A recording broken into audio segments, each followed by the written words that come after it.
Scott, I often ask you what your emotions are following the final whistle. How do you feel this evening? A bit different to the last few weeks. Felt we've done okay today. Thought we passed it, moved it well, had chances, created, looked like more of ourselves against a team that backed off us and put men behind the ball and wanted to take a minute every time they had a throw in.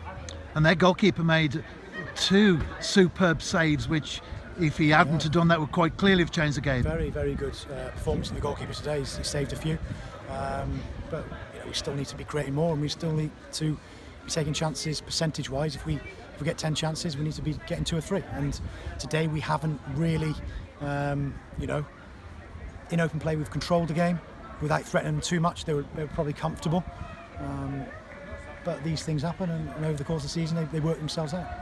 And it's often a moment of madness or a moment of brilliance that sinks the New Saints, and it was the latter. It was a well-taken goal. Good, he's travelled in and come inside the pitch, and we needed someone to go out and press.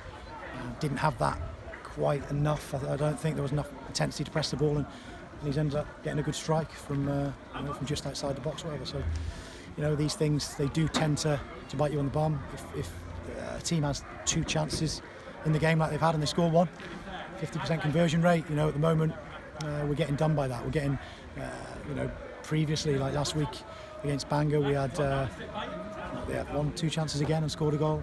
We're call it a bit hard luck or not the rub of the green, but over the season the best team wins, and there's no need for panic at the moment for me. No problem.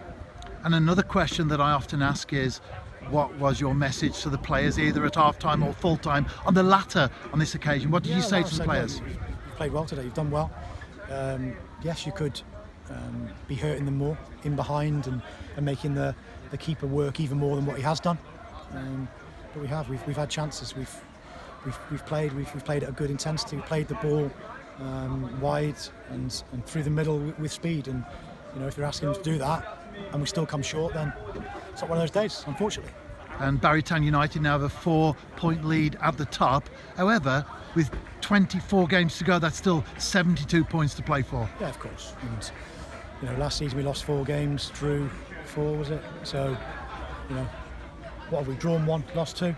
Yes, it's disappointing, but I think we need to get a little reality check.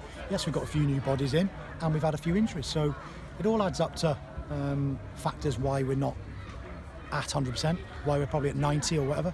So, yeah, get on with it. Work hard Monday, Tuesday, ready for training. Another good week of training, ready for Carnarvon Friday night.